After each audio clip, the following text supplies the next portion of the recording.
আসলে কালকে রাতে একটা কাণ্ড ঘটেছে। তো লাল পাপড়ির মা থাকে এখানে চাত্তানে আমার ঘরে। লাল পাপড়ি পাগল হয়ে যায় এই কারণে। তো লাল পাপড়ি শাড়ি পরাতে যাচ্ছে। তো পাশের বাড়ির মহিলা শাড়ি পরবে, সেই শাড়ি পরাতে যাচ্ছে। তা ও শাড়ি পরে না, তার শাড়ি পরছে। তা বলছে ও শাড়ি পরাতে যাচ্ছে। তা আমাকে আমি আর কিছু বলিনি, আমাকে বলেই চলেছে সমানে কথাগুলো, যে লাল পাপড়ি শাড়ি পরাতে যাচ্ছে। তা চারটান থেকে যেখানে যে খুশি রেপ গান মারাতে দেখো, তো আমার কিছু যায় আসে না। তার কারণ হচ্ছে আমি রেপ করেছে, সেটাই আমি বলেছি। তাই জন্য আমি আর কিছু বলিও না, ওকে এখান থেকে যেতে বলি, যায় না, কুত্তার বাচ্চার মতন পড়ে থাকে চারটানে। আর হচ্ছে কুত্তাগিরি মাগিরা চলে এসে কুত্তাগিরি করতে। তার কারণ হচ্ছে এই যে এখন যাবে কুত্তার ছেলে কুত্তা মাগির কাছে কুত্তাগিরি করতে। তো চাত্তানে চাত্তানি হবে, তারপর রিয়েলে চলে যাবে। আর হচ্ছে এইবার হয়েছে শাড়ি পরবে। রাজা বলছে, ওর মা বলছে, আর ওর মা ছিল কি অন্য কেউ ছিল আমি জানি না, বলতে পারবো না। বলে আমি রাজার মা আছে, আবার দেখেছি এটা রাজার মা না, অন্য কেউ। রাজা যে যা পারে যাকে পারে তাকে এসে লাল পাপড়ির মা বলে করতে থাকে, বলতে থাকে আর কি। এইবার হচ্ছে শাড়ি পরেছে। তা শাড়ি পরে করতে হচ্ছে, আমাকে বলেছে শাড়ি পরতে। আমি যে আমার শাড়ি নেই, এই নেই সেই নেই, অনেকক্ষণ ধরে মানে আমাকে, মানে আমি যতবার ছাড়ানোর চেষ্টা করছি ততবার আমাকে কামড়াচ্ছে, এমন কামড়াচ্ছে যে বলার মতন না। আর পাচ্ছি না কামড়ানো সহ্য করতে। সেই কারণে আমি আর শাড়িও বার করিনি, পরিনি, যে আমার কাছে শাড়ি নেই। রাজা বলছে ওর কাছে 45টা শাড়ি আছে, বলে দিয়েছে যে আমার কাছে শাড়িও নেই আর কিছু নেই। তা রাজা আমাকে ঘুম পাড়িয়ে দিয়েছে, বেঁচে গেছি। তো লাল পাপড়ি এবার শাড়ি পরাতেই গেছে। কি বলবো আর। তো চাত্তান আমি চেয়েছি না, চাত্তান ও চেয়েছে। এখন ও কী করবে, ওরা যারা চাত্তানে চাত্তানে ইয়ে করেছে, মানে সংশোধন হয়েছে, তারা এখন কি করবে, আমার নামে দোষ দিচ্ছে। দোষ দেবে না কেন, সত্যি বলতে তো এরা পারে না, মিথ্যা কথা বলতে পারে। মা বাবা যে মিথ্যা শিখিয়ে দিয়েছে, কারণটা ওখানে। সব যে ফেঁসে গেছে, কারণটা যে ওখানে।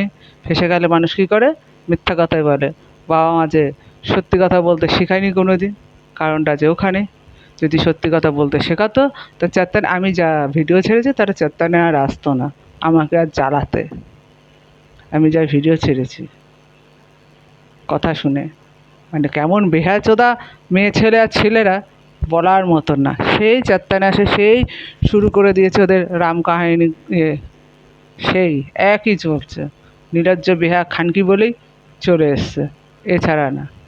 কারণটা ওখানে, কারণটা ওখানে। লাল পাপড়ি নাকি আমাকে বাঁচাতে আসে। আর রাজা কি করে, ওর ছেলে নিয়ে চলে আসে। হুম, সস্তার মাগিয়ে আছি তো, রাজা বলেছে দাঁত কিটাবি না। ভাইরাল করেছে আমি নাকি, আমার ভিডিও দিয়ে ভাইরাল করেছে আমি নাকি সস্তার মাগিয়ে আছি। তা গুদমারানির বাচ্চা, তোর মেয়ে সস্তার মাগিয়ে আছে বলেই তোর মেয়েকে লুকিয়ে লুকিয়ে বিয়ে দিয়েছিস।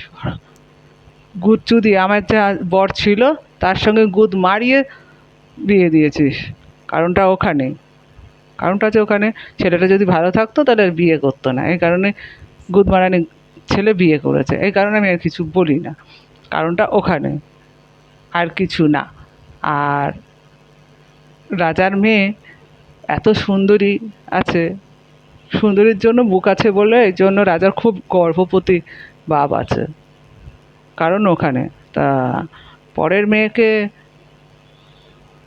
রেন্ডি বলার আগে নিজের মেয়ে ঘরের খোঁজ নে, তোর মেয়ে কতগুলো রেন্ডি, কত ছেলের সঙ্গে শুয়েছে আর কত কী করেছে, বুঝলি? আর নিজের ঘরে খোঁজ নে, তোর বউটা কোন খানকির ছেলের সঙ্গে গান বানাতে গেছে।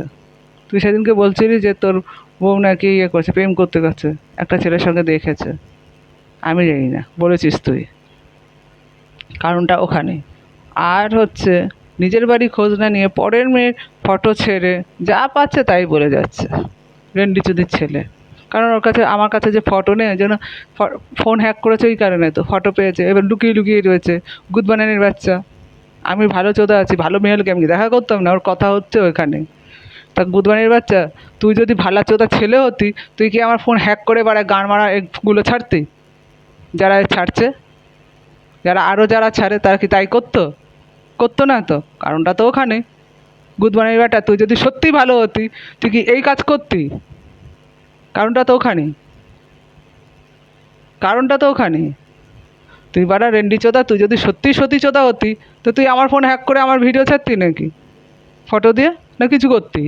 তুই রেন্ডি চোদা বলেই না তুই করেছিস। তুই আমার ফোন হ্যাক করে রেখেছিস, লুকিয়ে রয়েছিস তুই।